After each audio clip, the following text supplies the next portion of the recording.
जय हिंद दोस्तों, स्वागत है आप सभी का इस नए सेशन में। आज से हम रीजनिंग की क्लासेस स्टार्ट करने वाले हैं, बिल्कुल प्रॉपर तरीके से, बेसिक से जीरो लेवल से। ये क्लासेस स्पेशली उन सभी स्टूडेंट्स को टारगेटेड है जो रीजनिंग में बिल्कुल जीरो हैं और जीरो से अपनी शुरुआत करना चाहते हैं। तो हम जीरो से ही शुरुआत करेंगे। मैं बिल्कुल कोशिश करूँगा कि जितने सिंपल तरीके से मैं आपको समझा सकूँ, उस तरीके से मैं आपको हर क्वेश्चन का आंसर समझाने की कोशिश करूँगा। बहुत सी चीज़ें, बहुत सारी प्रॉब्लम्स स्टूडेंट्स को आती हैं, तो उन सभी को साथ में लेके हम चलने वाले हैं।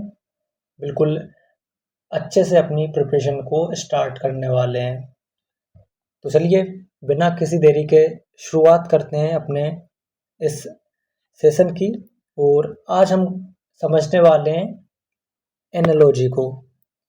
एनालॉजी क्या है, एनालॉजी कैसे काम करती है, क्या क्या इसमें होता है, किस किस टाइप के क्वेश्चंस बनते हैं और किस तरीके से हमें एक सही अप्रोच में इस चैप्टर के क्वेश्चंस को टारगेट करना चाहिए। देखिए, समझाने को तो बहुत से कॉन्सेप्ट होते हैं, लेकिन मैं आपको एक दोस्त की तरह समझाने की कोशिश करूँगा, ना कि टीचर की तरह। और मैं उम्मीद करता हूँ कि आप भी दोस्त बनकर ही मुझसे समझने की कोशिश करोगे, क्योंकि मैंने आपको इंट्रोडक्शन वीडियो में भी बताया था कि मैं भी बिल्कुल टीचिंग की फील्ड में नया हूँ। तो जितना ज़्यादा हो सके सिंपल तरीके से आपको समझाने की कोशिश करूँगा। तो बिल्कुल शुरुआत करते हैं अपने चैप्टर की। अपना आज का पहला चैप्टर है एनालॉजी। एनालॉजी का मीनिंग क्या होता है, सबसे पहले तो हमें ये समझना चाहिए। देखिए, एनालॉजी यानी कि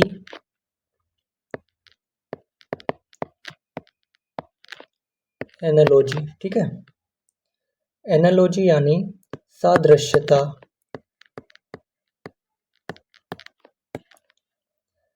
अब सादृश्यता का मीनिंग आपको क्या समझ में आ रहा है? सादृश्यता आप किस तरीके से रिलेट कर पा रहे हो उसको? देखिए, मैं अगर मेरे सिंपल तरीके से आपको समझाऊं तो इसमें आपको इस वर्ड को दो पार्ट में डिवाइड करना होगा। एक है सा और एक है दृश्यता। दृश्यता यानी कि दिखना, देखना, या फिर किसी चीज को अपन किस तरीके से देख रहे हैं, वो है दृश्यता।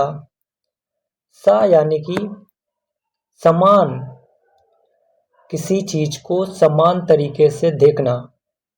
जैसे मान लीजिए ट्रेन है, ठीक है। अब हो सकता है मैं ट्रेन बोल रहा हूँ, ठीक है, आप बोल रहे हो रेलगाड़ी। लेकिन ट्रेन और रेलगाड़ी दोनों चीज तो एक ही है ना। ऐसा नहीं है कि रेलगाड़ी अलग होती है, ट्रेन अलग होती है। जैसे वंदे भारत अलग है और शताब्दी अलग है। अलग है लेकिन कैटेगरी सेम है ना, है तो ट्रेन ही। समझ रहे हो मेरे कॉन्सेप्ट को? तो जब किसी चीज में समानता होती है, हमें किसी चीज को समान तरीके से देखना होता है, उसी चीज को सादृश्यता बोलते हैं। रिलेट करना मेरी चीजों से कि मैं क्या समझाने की कोशिश कर रहा हूँ। जो समान चीजें हैं उसको किस तरीके से देख रहे हो, किस तरीके से रिलेट कर पा रहे हो। एनालॉजी के अलग अलग टाइप होते हैं, तो आइए देखते हैं क्या क्या टाइप हम पढ़ने वाले हैं और क्या क्या टाइप सभी एग्जाम्स के लिए होने वाले हैं। देखिए, एक चीज़ मैं और आपको क्लियर कर देता हूँ कि ये जो मैं क्लास हम कर रहे हैं, ये आपकी लगभग सभी एग्ज़ाम्स के लिए रहने वाली है।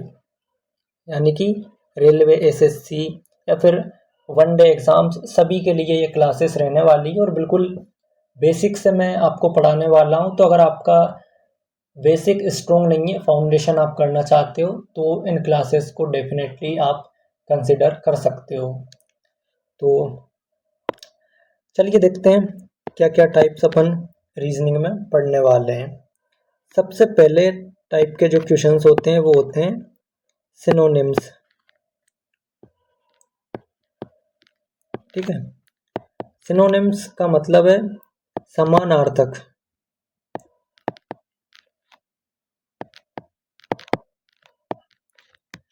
समानार्थक शब्द। सेकंड नंबर पे है एंटोनिम।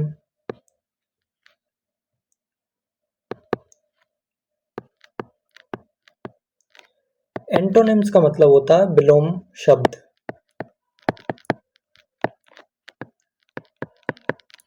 मेरी राइटिंग ज़्यादा सही नहीं है और मैं अभी कंफर्टेबल भी नहीं हूँ, तो थोड़ा मैनेज आपको करना पड़ेगा। बाकी मुझे ऐसा लगता है कि आपको समझ तो आ ही रहा होगा राइटिंग में।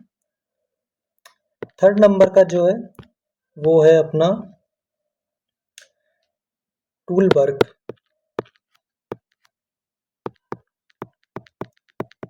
ठीक है, फोर्थ टॉपिक है पार्ट होल।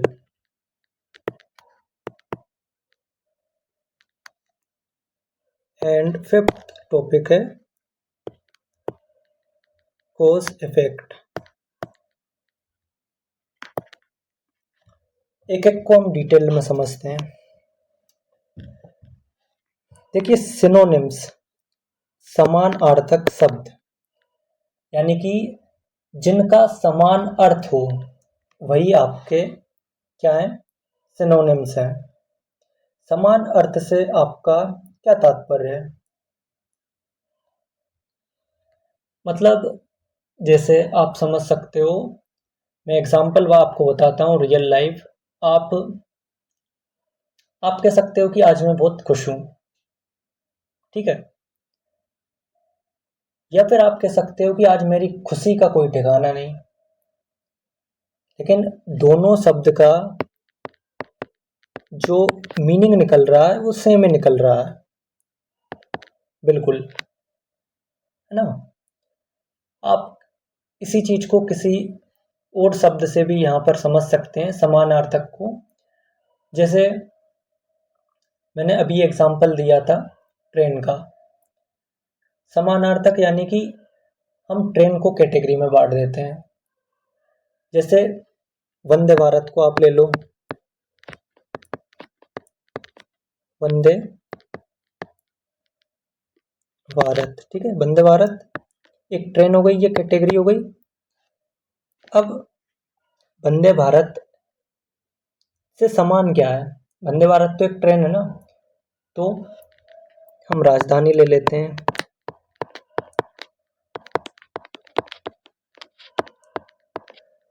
राजधानी एक्सप्रेस।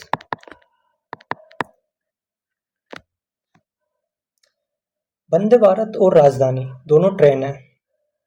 ठीक है, दोनों समान चीजें हैं। वंदे भारत भी काम वही कर रही है, राजधानी भी वही काम कर रही है, लोगों को एक जगह से दूसरे जगह पहुंचाने का। कैटेगरी डिफरेंट है। यहाँ पे आप पैसे दोगे तो आपको अलग कंफर्ट मिलेगा, यहाँ पे आप पैसे दोगे तो अलग लेवल का कंफर्ट आपको मिलेगा। लेकिन मीनिंग समझो आप, काम तो एक ही है ना। यानी कि समानार्थक, दोनों का समान मतलब है। भाई आप वंदे भारत से चले जाओ तो भी आपको वहीं पहुंचना है, आप राजधानी से चले जाओ तो भी आपको उसी जगह पे पहुंचना है। समझ रहे हो बात को? तो इस तरीके से ये होते हैं आपके समानार्थक शब्द, जिसके की जो क्वेश्चन है वो यहाँ पर आगे पूछे जाएंगे। अब अगली चीज देख लेते हैं भाई। अगला टॉपिक है अपना, एक ना, एक तो स्पेलिंग और राइटिंग का थोड़ा इशू रहेगा, तो इन चीज़ों को मैनेज करना, बाकी कोई दिक्कत नहीं है। ये और हट गया यार।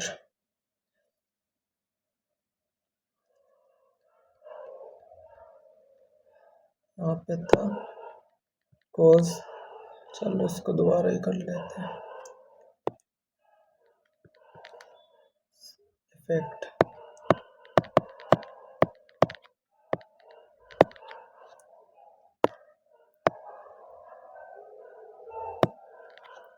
Sorry sorry sorry. ठीक है, तो अब चलते हैं अपने सेकंड जो अपना मेन टॉपिक है, क्या हम कवर करेंगे। मतलब ये मैं आपको बता रहा हूँ किस किस टाइप के जो एनालॉजी है वो होती है। सेकंड टाइप की है अपनी एंटोनिम्स, यानी विलोम शब्द। विलोम शब्द ये तो मुझे नहीं लगता कि किसी को इसमें कन्फ्यूज़न होगा, लेकिन मैं बता देता हूँ। जैसे हम मान के चलते हैं भाई, क्या हम मान के चलते हैं गर्मी, हॉट, इसका विलोम क्या होगा? कोल्ड। सर्दी यानी विलोम। जैसे हर दिन एक दिन होता है, तो हर दिन एक रात भी होती है। समझ रहे हो? दोनों का संबंध है ना। विलोम यानी कि दिन का रात, रात होगी तो रात का दिन। हॉट है तो कोल्ड, कोल्ड होगा तो हॉट, यानी एक दूसरे से जस्ट अपोजिट। यही है आपके विलोम शब्द, जो कि आपके एनालॉजी में पूछे जाते हैं। तो इनको आगे हम देखेंगे। अब इसके बाद में चलते हैं हम अगले पॉइंट पर, जो कि है अपना क्या,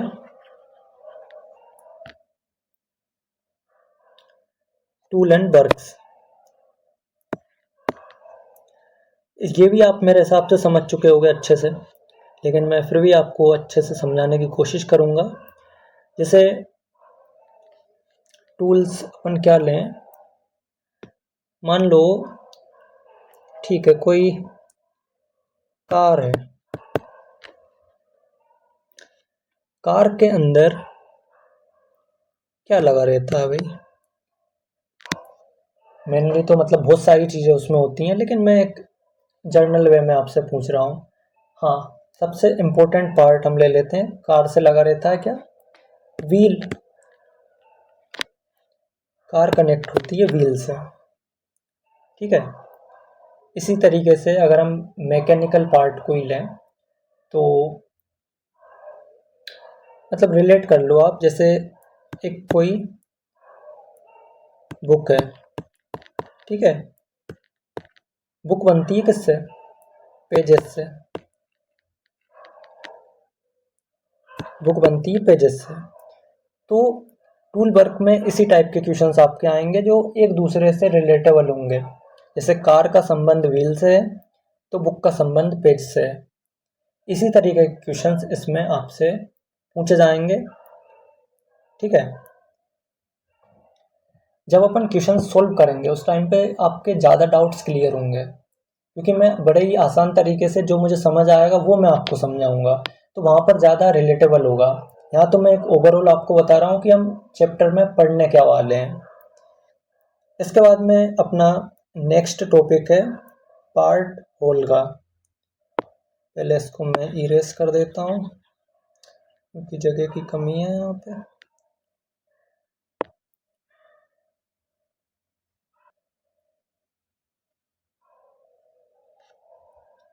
तो चलिए अब समझते हैं कि जो टूल वर्क के क्वेश्चंस हैं ये किस तरीके से काम करते हैं, किस तरीके से यहाँ पर आपसे क्वेश्चंस बनाए जा सकते हैं।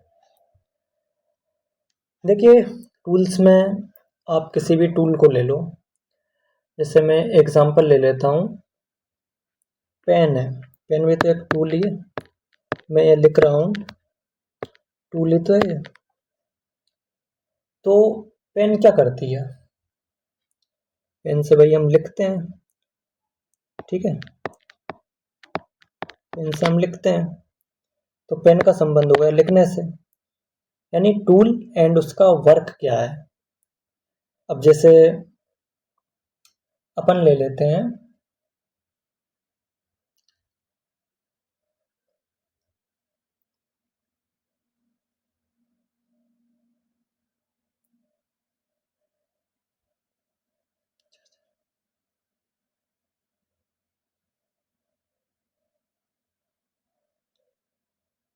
फोन का चार्जर। फोन होगा आपके पास में, उसका चार्जर होगा, ठीक है। क्या काम करता है भाई फोन चार्जर? आपके फ़ोन को चार्ज करता है।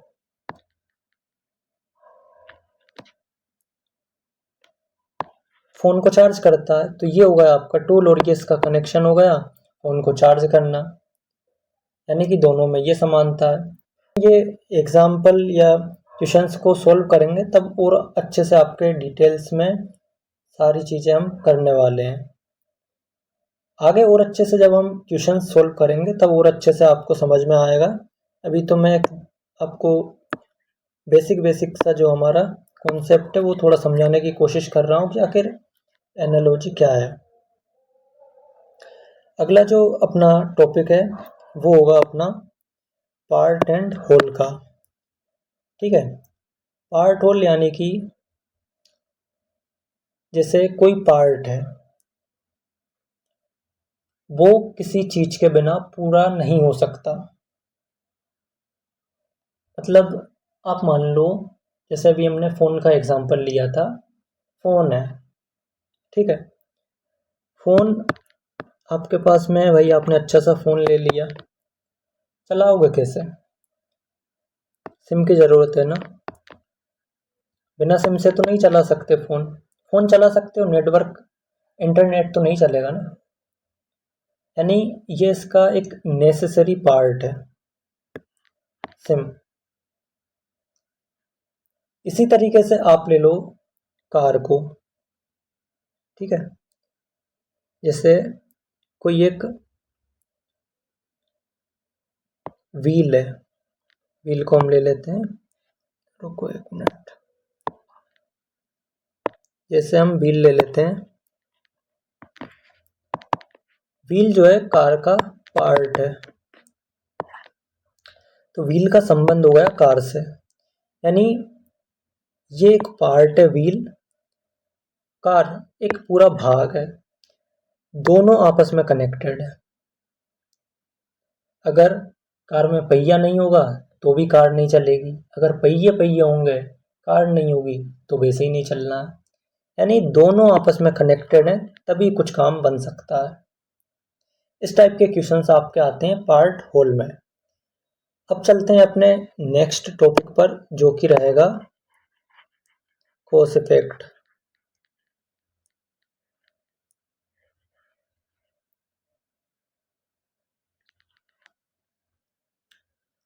कॉस इफेक्ट में किस टाइप के क्वेश्चंस आपके पूछे जाते हैं, तो सिंपल तरीके से आपको मैं समझाऊं। जैसे मान लो बरसात हो रही है, सॉरी यार थोड़ा राइटिंग में इशू हो ही जाता है। जैसे हम मान लेते हैं बरसात हो रही है, बरसात हो रही है तो पानी भरेगा, पानी भरेगा तो बाढ़ आएगी, यानी फ्लड। बरसात का संबंध हो गया फ्लड से। सेम इसी तरीके से आप ले लो स्टडी, स्टडी का संबंध हो गया भाई किससे? एजुकेशन से।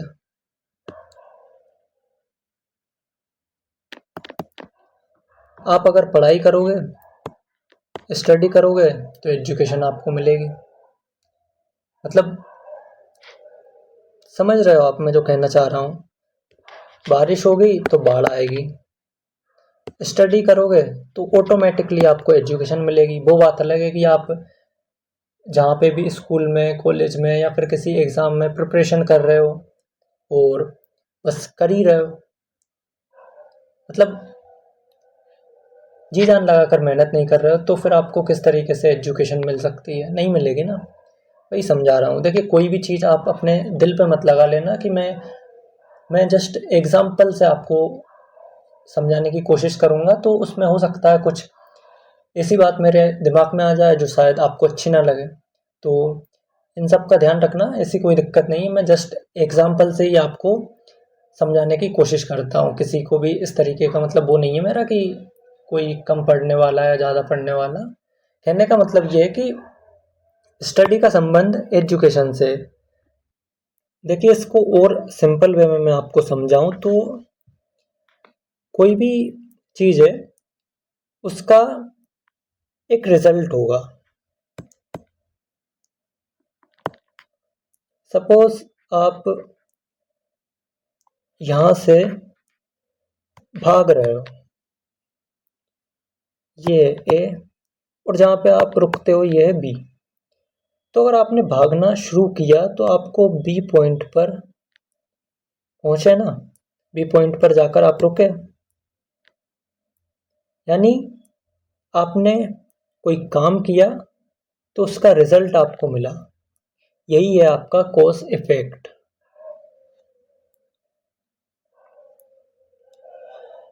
तो यही कुछ 5 टाइप के मेन टॉपिक्स हैं जो इस पूरे चैप्टर में हम कवर करेंगे, जिनकी हम प्रैक्टिस करेंगे। तो ये तो आपको मैं उम्मीद करूँगा कि समझ में आया होगा। अब चलिए डायरेक्ट बढ़ते हैं अपने क्वेश्चंस की तरफ।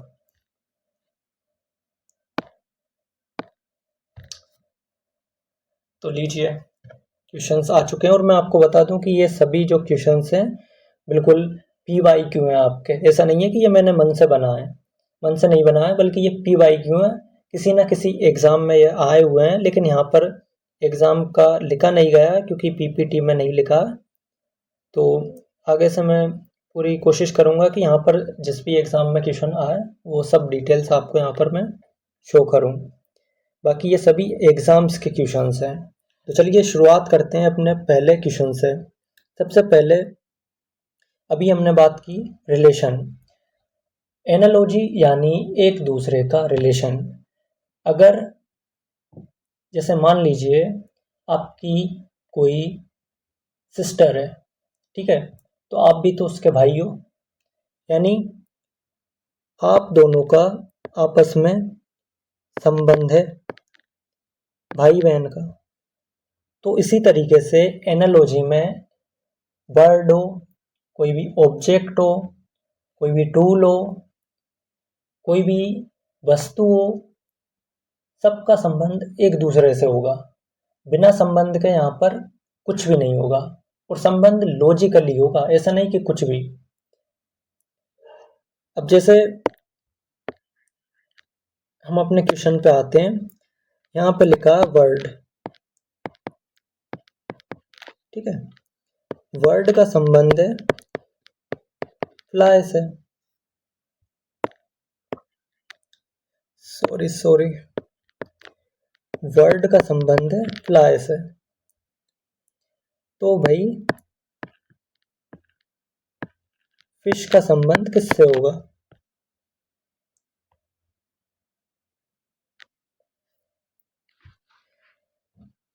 देखिए, वर्ड का संबंध है फ्लाई से, तो यहाँ पर हमें क्या समझ आ रहा है?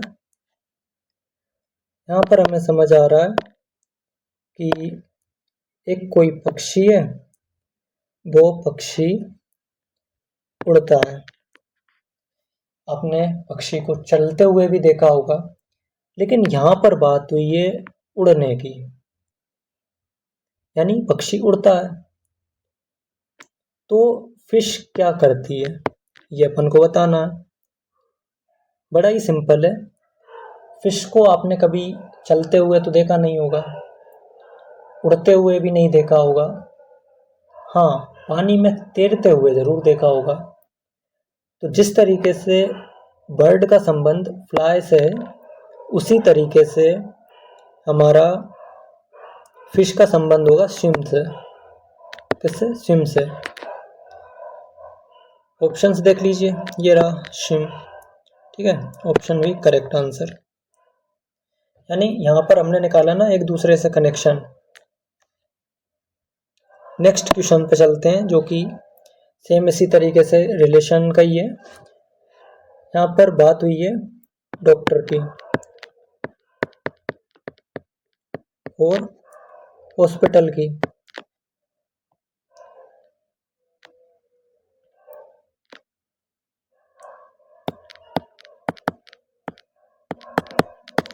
डॉक्टर हॉस्पिटल, अब इसमें हम देख पा रहे हैं कि डॉक्टर का संबंध हॉस्पिटल से है। डॉक्टर को देख के हमें समझ आ रहा है कि डॉक्टर एक फील्ड है, यानी कोई अगर डॉक्टर होगा तो वो हॉस्पिटल जरूर जाएगा।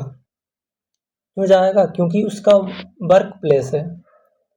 समझ रहे हो बात को? हॉस्पिटल उसका वर्क प्लेस है भाई, तो वहां पे जाएगा। इसी तरीके से टीचर, सीधी सिंपल सी बात है, टीचर की वर्क प्लेस क्या है ये हमें बताना है, स्कूल। ठीक है, तो स्कूल कहाँ पे दिख रहा है हमें? ऑप्शन नंबर फर्स्ट, ये अपना करेक्ट आंसर।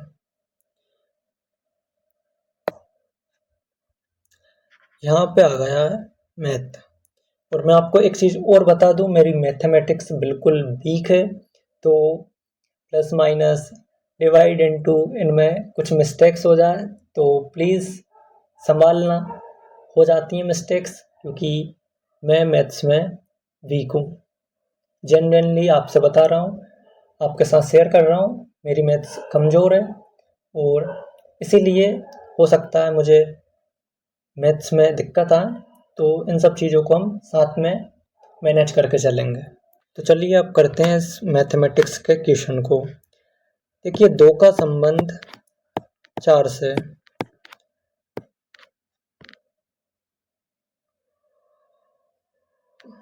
तो 3 का संबंध किससे होगा?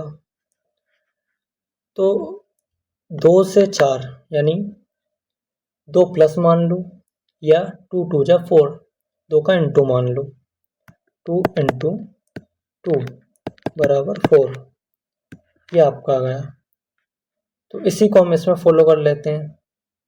यहाँ पे 3 है, 3 इंटू 2, ये आ जाएगा आपका 6।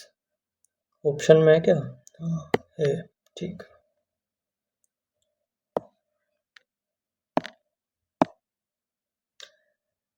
यहाँ पे भाई साहब स्क्वायर चल रहा है, जैसे 5 का संबंध है 25 से, 5 का स्क्वायर 25, ठीक है।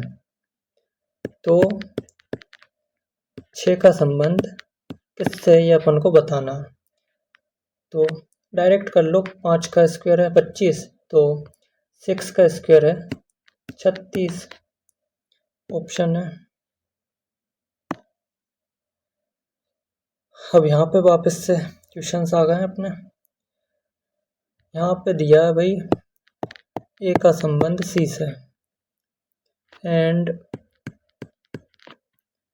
बी का संबंध किससे है ये अपन को बताना है, ठीक है। तो ए से सी पे जा रहे हैं, तो इसको अलग अलग पार्ट में डिवाइड करते हैं। जैसे ए से सी पे जा रहे हैं, तो ए से सी में कितना गैप है? बी सी, ठीक है। यानी बीच में ओनली एक आ रहा है और वो अल्फ़ाबेट है बी, एक का गैप है। तो सेम इसी तरीके से बी के बाद क्या आता है? सी, सी के बाद क्या आता है? डी। तो अपना राइट आंसर हो जाएगा डी।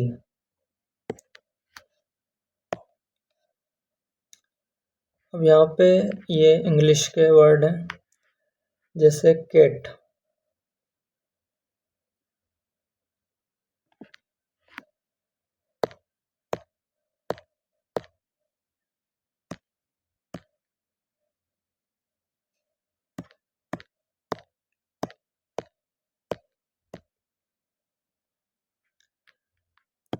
तो यहाँ पर कैट का संबंध दिया है किटन से,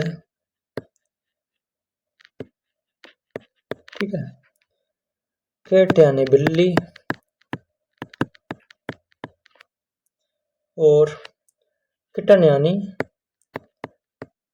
बिल्ली का बच्चा। तो हमें संबंध निकालना है डॉग से। डॉग डॉग तो डॉग होता है, डॉग का बच्चा होता है पप्पी। इसका राइट आंसर होगा पप्पी, ए।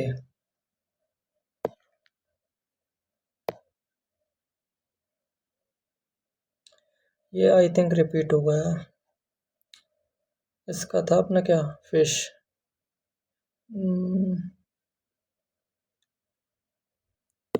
ठीक है, ये क्वेश्चन रिपीट क्यों हो रहा है?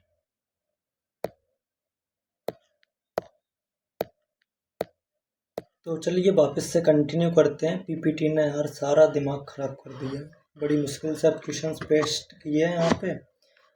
तो अभी करते हैं इनको जल्दी से सोल्व, फिर नेक्स्ट क्लास में करते हैं इम्प्रूवमेंट। तो देखिए, चेयर का संबंध दिया है सिट से। चेयर पे हम बैठते हैं तो बेड पे, सीधा सिंपल सोते हैं, स्लीप। ठीक है,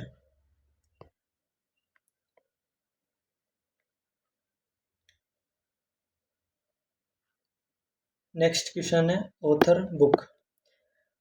एक कवि बुक को लिखता है तो पेंटर क्या करता है? पेंटिंग। देखिए, बड़े ही बेसिक क्वेश्चंस मैंने अभी पहली क्लास में लिए हैं, बाकी अपन अपने लेवल को इंक्रीज करेंगे धीरे धीरे, बिल्कुल चिंता मत करिए आप उसकी। अभी स्टार्टिंग में जितने ज़्यादा कॉन्सेप्ट आपके क्लियर होंगे उतना ही आपको फ़ायदा रहेगा। इसलिए यहाँ पर फायर का संबंध है हॉट, ठीक है, तो आइस का संबंध cold. Shoes, feet, gloves, fingers आएगा कि हैंड आएगा? शूज़ जूते पैरों में पहने जाते हैं, ग्लव्स हाथ में। ठीक है,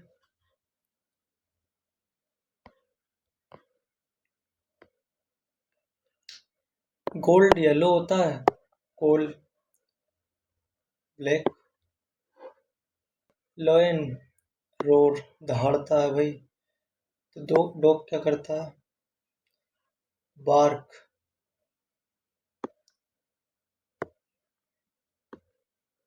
पेपर पर हम लिखते हैं तो ब्लैक बोर्ड पर किससे लिखते हैं? चौक से। नाइफ चाकू से कट होगा। नीडल सुई से। सुई से क्या होता है यार? स्टिच। राइट। देखिए, यहाँ पर शुगर का संबंध स्वीट से, मीठे से। तो लेमन, नींबू कैसा होता है? खट्टा, सोर। शिप का संबंध सी से, तो एरोप्लेन का संबंध स्काई से। देखिए, टीचर क्या करता है? टीच, पढ़ाता है। स्टूडेंट क्या करता है? सीखता है, लर्न। मिरर जो है रिफ्लेक्ट करता है, तो नाइफ क्या? कट। कप से हम ड्रिंक कर सकते हैं तो प्लेट से ईट। देखिए, स्पाइडर के रहने की जगह होती है वेव, तो वर्ड कहाँ पे रहते हैं? नेस्ट, घोंसले। एंड ये आज का हमारा लास्ट क्वेश्चन, जो कि आपके लिए होमवर्क है। कमेंट बॉक्स में इसका आंसर ज़रूर से दें। उम्मीद करता हूँ कि आज आपको जो ये सेशन है अच्छा लगा होगा, लेकिन थोड़ी ये पीपीटी में प्रॉब्लम होने की वजह से आज इतना ही कंटिन्यू कर रहे हैं। बाकी आगे से क्लासेस में और ज़्यादा लंबी करने की कोशिश करूँगा। और ये बिल्कुल बेसिक था इस चैप्टर का। आगे हम और अच्छे लेवल पर जाएंगे धीरे धीरे। मैं कोशिश करूँगा कि आपको जितना ज़्यादा हो सके डीप में समझाऊँ, क्योंकि आप ये फाउंडेशन कोर्स कर रहे हो, तो हमें हर चीज़ को अच्छे से समझना ही होगा। अभी मैं आपको अच्छे लेवल के क्वेश्चंस करवा देता, फिर आपके वो डाउट जो है वो क्लियर ही नहीं हो पाते। तो इसलिए जीरो से शुरुआत कर रहे हैं तो बेसिक से ही हम समझेंगे। जितनी ज़्यादा आप प्रैक्टिस करोगे उतना आपका टाइम मैनेजमेंट और स्ट्रेटजी अच्छी होगी रीजनिंग में। तो चलिए आज के लिए इतना ही। नेक्स्ट क्लास में और अच्छा हम करने की कोशिश करेंगे। नेक्स्ट क्लास ज़रूर से अटेंड करना।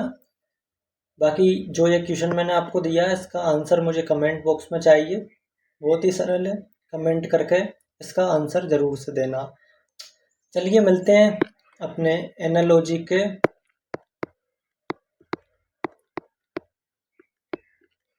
सेकंड पार्ट में। तब तक के लिए जय हिंद, वंदे मातरम।